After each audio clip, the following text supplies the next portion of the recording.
మాజీ శాసనసభ్యులు మీ అభిమాన నాయకుడు నాకు ఆప్తుడు మిత్రుడు ఎన్నికల ప్రచారం రాత్రి లేట్ నైట్లో కాంగ్రెస్ పార్టీ ప్రకటించడం జరిగింది మమ్మల్ని అభ్యర్థులుగా. పొద్దున్నే జూబ్లీ హిల్స్ లో ఉండే తిరుమల తిరుపతి దేవస్థానంలో స్వామి గారి ఆశీర్వాదం తీసుకొని మిత్రుల దగ్గరకు వచ్చి నిన్న బోసరాజు గారు చెప్తుండే ఢిల్లీలో మొదట శ్రీశైలం గౌడ్ గారి పేరు మేమందరం కూడా ప్రతిపాదించాం. ఈ ప్రాంతంలో బలమైన నాయకుడు, 7 నియోజకవర్గాలలో తన ప్రభావాన్ని చూపించగలిగిన వాడు, ప్రభుత్వం వైపు నుంచి ఏ ఒత్తిడులు వచ్చినా లొంగకుండా నిలబడి కాంగ్రెస్ పార్టీ కార్యకర్తల ఆత్మాభిమానం కోసం కొట్లాడేవాడు పెట్టాడని మేము చెప్పడం జరిగింది. అయితే వారితో PCC president, AICC secretary, general secretary గారు మాట్లాడినప్పుడు ఒకవేళ రేవంత్ రెడ్డి గారు పోటీ చేస్తే మాకంటే ఈ ప్రాంతంలో మంచి అభ్యర్థి అయితే మేమందరం సంపూర్ణంగా మనస్ఫూర్తిగా సహకరిస్తాం. ఒకవేళ వారు కారణప్పుడు నేను ఖచ్చితంగా కాంగ్రెస్ పార్టీ తరఫున పోటీ చేస్తాను, గట్టిగా కార్యకర్తల కోసం కొట్లాడతానని చెప్పి మిత్రుడు చెప్పిందని చెప్పి జాతీయ నాయకత్వం నాకు చెప్పడంతో వారి మనసు నిండుగా మల్కాజ్గిరి పార్లమెంటులో పోటీలో ఉండడానికి నన్ను ఆహ్వానించిందని నాకు అనిపించిన తర్వాత వారు ఆమోదిస్తే ఈ సందర్భంలో పార్టీ కార్యకర్తలకు నాయకులుగా మేము అండగా నిలబడాల్సిన సందర్భం. రాష్ట్రంలో జరుగుతున్న పరిణామాలను ఒక్కసారి ఇక్కడున్న పాత్రికేయ మిత్రులు కూడా అంచనా వేయాల్సిన అవసరం ఉంది. 2014లో చంద్రశేఖరరావు గారి రాష్ట్రానికి ముఖ్యమంత్రి అయినప్పుడు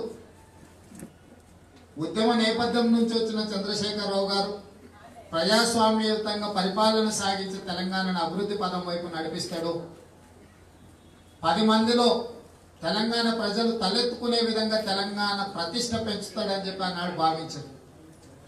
కానీ వారు ముఖ్యమంత్రి అయిన మరుక్షణం నియంతృత్వ పోకడలతో ప్రతిపక్ష పార్టీల నాయకుల మీద ఒత్తిడులు చేసి కేసులు పెట్టి నయాన్నో భయాన్నో లొంగ తీసుకొని పార్టీలను చీల్చండి. నియంతృత్వ పాలన ఎలా ఉంటుందో మొదటిసారి చూపించాడు. రెండవసారి ఎన్నికలు జరిగినప్పుడు కూడా సరే రకరకాల చర్చలు ఉన్నాయి, ఈవీఎంల గురించి కానీ ఇతరత్ర కానీ పోలీస్ వ్యవస్థ కానీ ఏ రకంగా పనిచేసింది, చంద్రశేఖరరావు గారు గెలవడానికి ఎన్ని రకాలుగా నియమ నిబంధనలను ఉల్లంఘించిండో, ఎన్ని వందల వేల కోట్ల రూపాయలు ఖర్చు పెట్టిండో చాలా చర్చలు ఉన్నాయి. వాటి జోలికి నేను వెళ్ళదలుచుకోలేదు. కానీ కాంగ్రెస్ పార్టీ 19, టీడీపీ 2 అంటే 21 తీసేస్తే దాదాపుగా చంద్రశేఖరరావు గారికి 98 సీట్లు.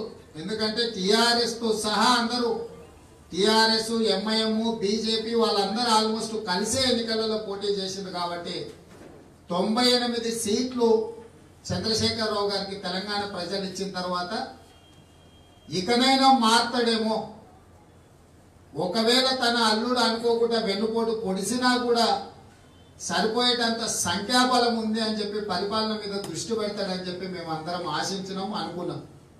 కానీ ఆయనకి ఏం విచిత్రమైన రోగం ఉందో నాకైతే తెలియట్లేదు. కానీ సొంత పిల్లల్ని హీనంగా అంటే ఆయన పార్టీలో ఉండే నాయకులను దొడ్లో ఉండే గొడ్ల కంటే హీనంగా చూస్తూ పక్క పార్టీలో ఉండే నాయకులను కొనుగోలు చేసే ప్రయత్నం చేస్తుంది.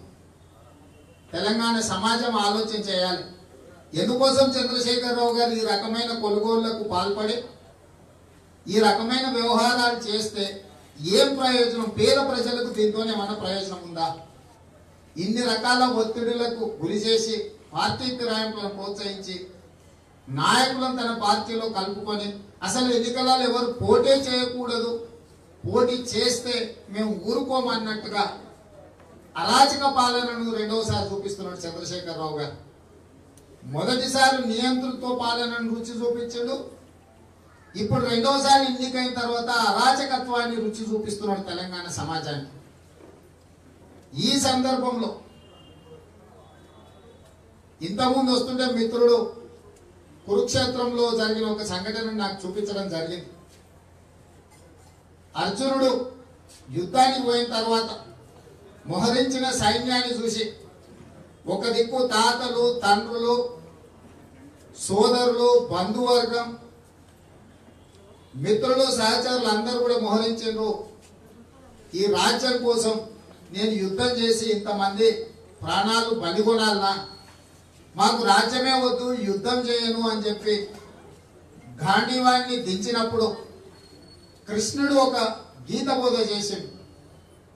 నువ్వు నిమిత్త మాత్రుడివే, ఇవన్నీ కూడా చేసేది ఎవరు, చేయించేది ఎవరు, నీ పాత్ర లేదు, నీ పాత్ర పరిమితమైందే, నువ్వు యుద్ధం చేయవలసిందే, అన్నిటికీ ఒక కారణం ఉన్నది. ఇప్పుడు జరుగుతున్న సంఘటనలు చూస్తే నాకెందుకో అలాగే అనిపించింది. ఇంట్లో ఉన్న నన్ను మిత్రుడు సుధీర్ రెడ్డి వచ్చి నువ్వు ఎట్టి పరిస్థితులలో ఎన్నికలలో పోటీ చేయాల్సిందే మల్కాజ్గిరి నుంచి అని చెప్పి ఎల్బీ నగర్ శాసనసభ్యులు పదే పదే వందల సార్లు ఫోన్లు చేసి ఎన్నికలలో పోటీ చేయమని అడిగినప్పుడు రంగారెడ్డి జిల్లాలో కీలకమైన ప్రధానమైన భూమిక పోషించిన సబితక్క దగ్గరికి పోయి మన పార్టీ కార్యకర్తల నాయకులు మల్కాజ్గిరి పార్లమెంట్ నుంచి పోటీ చేయమని అడుగుతున్నారు, అక్కగా మీరే బాధ్యత తీసుకొని ఎన్నికలను ముందుండి నడుపుతా అంటే నేను ఆలోచన చేస్తా, మీ మనసులో మాట చెప్పండి అని ఇంటికి పోయి 4 గంటలు కూర్చుంటే మొత్తం నా భుజాల మీద వేసుకొని నేను ఎన్నికలలో పనిచేస్తా, కార్తీక్ ఒకవేళ నిలబడితే ఎంత పనిచేస్తానో అంతకంటే ఎక్కువ నేను ఈ ఎన్నికలలో కేసీఆర్కు వ్యతిరేకంగా పనిచేస్తా అని చెప్పింది.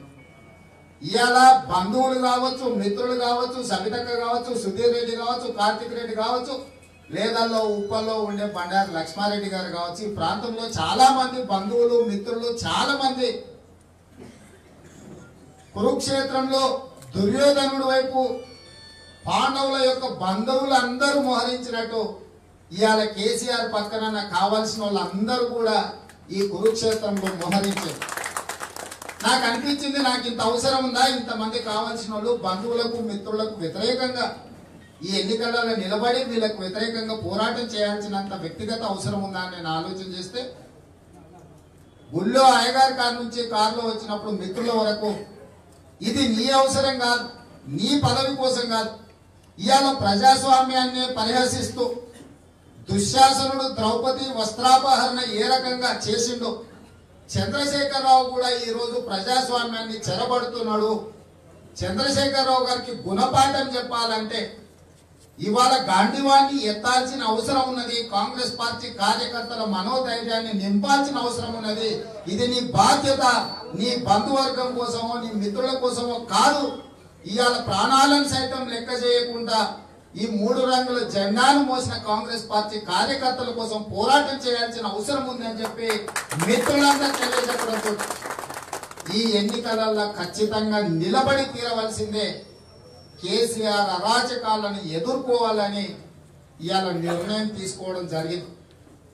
ఒక ఎంపీ గెలవడమో గెలవకపోవడమో కాదు, ఇక్కడ ఒక వ్యక్తి తన ఇష్టారాజ్యంగా తన ఇష్టారీతిన అందరినీ బెదిరించి కేసులు పెట్టి లొంగ తీసుకొని అవసరాలకు వాళ్ళను తన పార్టీలో చేర్చుకుంటుంటే చూస్తూ ఊరుకుంటే భవిష్యత్తులో మంది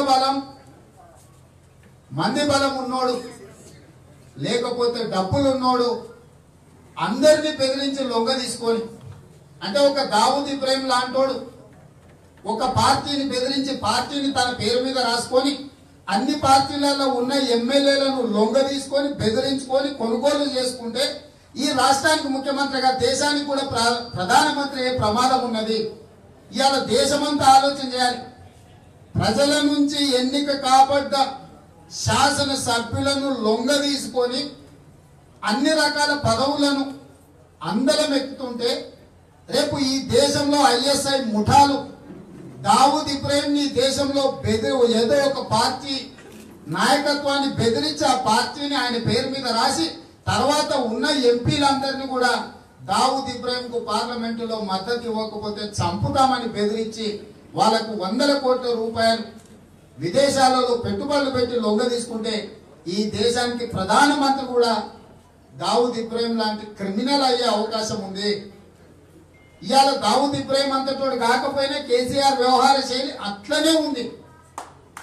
ఏం అవసరం వచ్చింది చంద్రశేఖరరావు గారికి? ఇంతమందికి ప్రజలు నీకు దాదాపుగా 98 మంది ఎమ్మెల్యేల మద్దతు ఇచ్చిన తర్వాత ఇతర పార్టీల నాయకులను ఒత్తిడి చేసి వాళ్ళని ఇబ్బందులకు గురి చేసి లొంగ తీసుకొని మనిషిలో ఉండే వికృతమైన కోరికలను లేవనెత్తి ఆశలు కల్పించి వాళ్ళని కొనుగోలు చేస్తుంటే మేమందరం చూసుకుంటూ ఊరుకోవాలన్నా అని చెప్పి ఈరోజు మమ్మల్ని మేము ప్రశ్నించుకొని ఈ ఎన్నికల కురుక్షేత్రంలోకి రావడం జరిగింది. మిత్రులారా, నేను ఒకటే విజ్ఞప్తి చేస్తున్నా. నేను ఇవాళ నిఖాసైన కాంగ్రెస్ పార్టీ నాయకులు కార్యకర్తలతో పాటు ప్రజల మీద నమ్మకంతో విశ్వాసంతో ఈ ఎన్నికలలో పోటీకి నిలబడడానికి సంసిద్ధత వ్యక్తం చేసిన భారతదేశంలోనే అత్యధిక ఓటర్లు ఉన్న నెంబర్ 1 కాన్స్టిట్యున్సీ మల్కాజ్గిరి, దాదాపుగా 32 లక్షల ఓట్లు ఉన్న నియోజకవర్గం ఇది. ఇది మినీ భారతదేశం. ఇక్కడ బిహారీలు ఉండ్రు, బెంగాలీలు ఉండ్రు, కేరళ వాళ్ళు ఉండ్రు, మలయాళీలు ఉండ్రు, తమిళ్లు ఉండ్రు, కన్నడిగలు ఉండ్రు, తెలుగు వాళ్ళు ఉండ్రు, ఆంధ్ర వాళ్ళు ఉండ్రు, ఒరిస్సా వాళ్ళు ఉన్నారు, గుజ్జీలు ఉన్నారు, మార్వాడీలు ఉన్నారు, జైన్లు ఉన్నారు. ఇన్ని రకాల కాంబినేషన్లు ఉన్న నియోజకవర్గం భారతదేశంలోనే లేదు. ఇవాళ జరుగుతున్న పరిణామాలను వీళ్ళందరూ కూడా గమనించి విచక్షణతో నిర్ణయం తీసుకోవాల్సిన సందర్భము. ఇవాళ మన విచక్షణను ఉపయోగించి ఆలోచించి నిర్ణయం తీసుకొని ఓటేయాల్సిన అవసరం ఉన్నది. రేపటి ఎన్నికలలో టిఆర్ఎస్ పార్టీ నుంచి వచ్చే అభ్యర్థి ఎవరైనా కేసీఆర్ పార్టీ పెట్టే డబ్బులు అధికారులు పోలీసుల దుర్వినియోగం కాకుండా చట్టసభలలో శ్రీమతి ఇందిరాగాంధీ గారు ప్రాతినిధ్యం వహించిన పార్లమెంట్లో వాజ్పేయి లాంటి ఉద్దండులు ప్రతిపక్షంలో 50 సంవత్సరాలు సుదీర్ఘ కాలం పోరాటం చేసిన పార్లమెంట్లో ఎలాంటి వ్యక్తి మన ప్రాంతం నుంచి ప్రాతినిధ్యం వహించాలనో ఆలోచన చేయాలి. ఇవాళ ఈ దేశానికి అత్యున్నతమైన దేవాలయం లాంటి పార్లమెంటుకు పంపిస్తున్న పార్లమెంటు సభ్యుడు చట్టసభలల్లో ప్రజల సమస్యలను లేవనెత్తే గలం, ప్రజల సమస్యలకు ఒక రూపం ఇస్తే ఆ రూపానికి మల్కాజ్గిరి పార్లమెంటు సభ్యుడు అయి ఉండాలని ఈ ప్రాంత ప్రజలకు విజ్ఞప్తి చేస్తున్నాం. మా దగ్గర డబ్బులు ఉన్నాయో లొంగ తీసుకుంటాం అనేటోళ్ళు ఈ ప్రాంతానికి మన ప్రజాప్రతినిధిగా చట్టసభలకు పంపిస్తామా? దేశంలో ఉండే సమస్యలనే కాదు, మన నియోజకవర్గంలో ఉండే సమస్యలను, రాష్ట్ర సమస్యలను అనర్గళంగా మాట్లాడగలిగి చట్టసభలలో ప్రాతినిధ్యం వహించాల్సిన పార్లమెంటు సభ్యుడు మల్కాజ్గిరి నుంచి పంపించాలన్నా ఇక్కడి ప్రజలు విచక్షణతోనే ఆలోచన చెయ్యాలి. ఇవాళ మా పోరాటం మిత్రుడు శ్రీశైలం గౌడ్ గారైనా నేనైనా ప్రతి కాంగ్రెస్ పార్టీ కార్యకర్త ప్రజాస్వామ్యాన్ని కాపాడాలని, ప్రజాస్వామ్య స్ఫూర్తి దేశంలో ఇంకా బ్రతికుండాలి. దావుద్ ఇబ్రాహిం లాంటి మనస్తత్వం ఉన్న క్రిమినల్స్ రాజకీయాలలో ఉంటే వాళ్ళను ఓడించకపోతే ప్రజాస్వామ్యానికి ప్రమాదం వస్తుంది. ఇవాళ కేసీఆర్ గారు అదే రకమైన పోకడలతో పోతున్నాడు. నిన్న మొన్న కేసీఆర్ గారు చెప్తున్నారు ఒక స్లోగన్, సారు కారు 16 సీట్లు అని. అయ్యా కేటీఆర్, నేను నిన్న ఒక మాట అడుగుతున్నా. పెద్దల నందేలయ్య గారు కాకుండా 2014 నుంచి 18 వరకు ఉన్న పార్లమెంటు సభ్యులందరూ మీతోనే ఉన్నారు కదా. మాతోని గెలిచిన పాలమల్లన మీ దాంట్లోనే చేరే, పొంగులేటి మీతోనే చేరే, గుత్తా సుఖేందర్ రెడ్డి మీతోనే చేరే, ఎంఐఎం మీ దొడ్లోనే ఉండే, దత్తన్నకు ఉన్న మంత్రి పదవి బీకించి నీ దొడ్లోనే కట్టుకుంటేవి. మిగతా వాళ్ళందరూ నీ దగ్గరనే ఉండరు బానిసలుగా. పెద్దలు నందేలయ్య గారు కాకుండా 16 మంది పార్లమెంటు సభ్యులు గత 60 నెలలు టిఆర్ఎస్ పార్టీ తరఫునే పార్లమెంటులో ప్రాతినిధ్యం వహించారు కదా. ఏమైనా కనీసం కంటోన్మెంట్ లో రోడ్ అయినా కంటోన్మెంట్ వాళ్ళు ఆపినప్పుడు దాన్నన్నా సాధించగలిగిందా? మళ్ళా 16 ఇస్తే ఏం చేస్తారు? పార్లమెంట్ పోయి పన్లికలు ఇస్తారా? ఏం చేస్తారు? మీ 16 మంది వస్తే మీ 16 మందిలో పెన్ను పేపర్ ఇచ్చి ఏపీసీడీలు రాయమన్నారు. పార్లమెంట్ పోయి ఏం చేస్తారు? మళ్ళీ మాట్లాడదాం. ఇది సారు కారు 16 కాదు, సారా కార కేసీఆర్ సర్కార్. కేసీఆర్ సర్కార్లో సార తాగాలి, కార బుక్కాలి, మామిడికాయ తొక్కు నాలుగు అద్దుకోవాలి. ఇంతకంటే పేదోనికి ఏమైనా జరిగిందా? మీరు చెప్పుండ్రి. దేశంలోనే అత్యధికంగా మందు అమ్మకాలు తెలంగాణ రాష్ట్రం. కేసీఆర్ సాధించిన ఘనత ఇది. ఇంతకంటే ఏమన్నా సాధించండా? ఆరోగ్యం గురించి ఆయన గొప్పలు చెప్తాడు. కేసీఆర్కి పంటి నొప్పి వచ్చినా కంటి నొప్పి వచ్చినా ఢిల్లీకి పోయి వైద్యం చేయించుకుంటాడు. అంటే ముఖ్యమంత్రికి నీకే నమ్మకం లేదు ఈ రాష్ట్రంలో ఉండే వైద్య విధానం మీద, వైద్యుల మీద. ఒకప్పుడు కాంగ్రెస్ పార్టీ అధికారంలో ఉన్నప్పుడు భారత రాష్ట్రపతికి కంటి డాక్టర్ శివారెడ్డి హైదరాబాద్లో ఉండేది. భారత రాష్ట్రపతి కూడా కన్నుకి ఏమైనా అయితే హైదరాబాద్కి వచ్చి శివారెడ్డితో వైద్యం చేయించుకున్నట్టు. కాంగ్రెస్ పార్టీ ఉన్నప్పుడు భారతదేశ రాష్ట్రపతిని హైదరాబాద్లో వైద్యం చేస్తే ఇవాళ నీకు పంటి నొప్పికి, కంటి నొప్పికి, తుంటి నొప్పికి ఏదొచ్చినా ఢిల్లీకే పోవాడుతుంది. నీ పరిపాలన ఎట్లుందో నువ్వే చూస్తున్నావు కదా. కాబట్టి ఇవాళ ఈ సారు కారు బేకారు కాదు. ఇవాళ ఈ దేశంలో జరుగుతున్న ఎన్నికలు బీజేపీ వర్సెస్ కాంగ్రెస్ పార్టీ. నేను అడుగుతున్న కేసీఆర్ బీజేపీకి అవకాశం వస్తే నరేంద్ర మోడీ ప్రధానమంత్రి అంటున్నారు వాళ్ళు. కాంగ్రెస్ మేము ఖచ్చితంగా గెలిచి రాహుల్ గాంధీని ప్రధానమంత్రిని చేస్తామని నేను అంటున్నా. నీ పార్టీ గెలిస్తే ఎవరిని చేస్తావు చెప్పు? ఎవరిని చేస్తావు నువ్వు? కాంగ్రెస్ పార్టీ గెలిస్తే రాహుల్ గాంధీ ప్రధానమంత్రి, టీఆర్ఎస్ పార్టీ గెలిస్తే ఎవరిని చేస్తావో చెప్పు? 16 ఉంటేనంటే నేను ఢిల్లీలో చక్రం తిప్పుతాడంట. మరి 150, 200 కాంగ్రెస్ గెలుస్తుందని సర్వే చెప్తున్నాయి. 150, 200 గెలిచిన వాళ్ళేమో మేమేమో గోలు గెలుపుకుంటూ కూర్చున్నామంట. 16 గెలిచిన ఆయన ఈయన ఢిల్లీలో చక్రం తిప్పుతాడంట. నేను అడుగుతున్న కేటీఆర్ చక్రం సంగతి దేవుడు వరకు నువ్వు పొంగరం కూడా తిప్పలేవు ఢిల్లీకి పోతే. నువ్వు గచ్చిబౌలి దివాకర్ లాంటి గల్లీలో ఏదైనా క్రికెట్ ఆడుకోవాల్సిందే కానీ నువ్వు ఏమైనా టెస్ట్ మ్యాచ్లు ఆడేది ఉందా, 2020 ఆడేది ఉందా, వన్డే మ్యాచ్లు ఆడేది ఉందా? ఏం ఆడతావు? సచిన్ టెండూల్కర్ లాంటి కాంగ్రెస్ పార్టీ, రాహుల్ గాంధీ మేము ఆడతాం జాతీయ స్థాయి క్రీడలు. ఇది జాతీయ పార్టీల మధ్యలో ఉండే పోటీ. ఉప ప్రాంతీయ పార్టీ, ఇది ప్రాంతీయ పార్టీ కూడా కాదు. ఉప ప్రాంతీయ పార్టీకి ఏం దీంట్లో ఏ పాత్ర ఉంది? ఆటలో అరటిపండు, సినిమాలో బ్రహ్మానందం ఎంతో. ఇప్పుడు జరుగుతున్న ఎన్నికలలో టీఆర్ఎస్ పార్టీ కూడా గంతే. టీఆర్ఎస్ పార్టీ పాత్ర లేదు. ఇది బీజేపీ కాంగ్రెస్ మధ్యలో జరుగుతున్న ఎన్నికలు. చంద్రశేఖరరావు గారు ఈ ఆటను జడగొట్టడానికి అందులో దూరుతున్నాడు. అయ్యా క్రికెట్ కాదు కానీ గల్లీలో కుట్టిపిచ్చి ఆడుకొని నువ్వు ఏదైనా ఉంటే బొగ్గు అవి గీతలు తీసుకొని నువ్వేం ఆడే పరిస్థితి లేదు, నీకు ఆట రాదు, నీకు ఆటలో బాధ్యత లేదు. కాంగ్రెస్ పార్టీ కార్యకర్తలు అందరికీ కూడా ఇక్కడికి విచ్చేసి చెప్పిన గంటలోనే ఇన్ని 100 మంది కాంగ్రెస్ పార్టీ కార్యకర్తలు స్వాగతం పలకడానికి ఇక్కడికి విచ్చేసిన ప్రతి ఒక్క కాంగ్రెస్ పార్టీ కార్యకర్తకు ధన్యవాదాలు తెలియజేస్తూ, ప్రతి ఒక్కరం ఈ 25 రోజులు నిరంతరం ఇంటి దగ్గర తల్లిదండ్రులకు చెప్పి సమయాన్ని భార్యాభర్తలు, భార్య కానీ అమ్మకు కానీ చెప్పి కాంగ్రెస్ పార్టీ కోసం 25 రోజులు మేము సమయం ఇస్తున్నాం. ఇది చాలా కీలకమైన ప్రత్యేకమైన సందర్భం. ఇప్పుడు చంద్రశేఖరరావు గారిని నిలువరించాలంటే మనందరం కూడా సమయం ఇచ్చి అప్రమత్తతతో ఈ ఎన్నికలలో పోరాటం చేయాల్సిన అవసరం ఉన్నది. ఈ పోరాటంలో కలిసి వచ్చే ప్రతి ఒక్క మిత్రుల్ని గుర్తు పెట్టుకుంటాం. ఈ రోజు త్యాగాలు చేస్తున్న కాంగ్రెస్ పార్టీ కార్యకర్తలను, నాయకులను ఖచ్చితంగా గుర్తు పెట్టుకుంటాం. అవకాశం వచ్చిన రోజు కడుపులో పెట్టి చూసుకుంటాం, భుజాల మీద పెట్టి మోసుకుంటాం.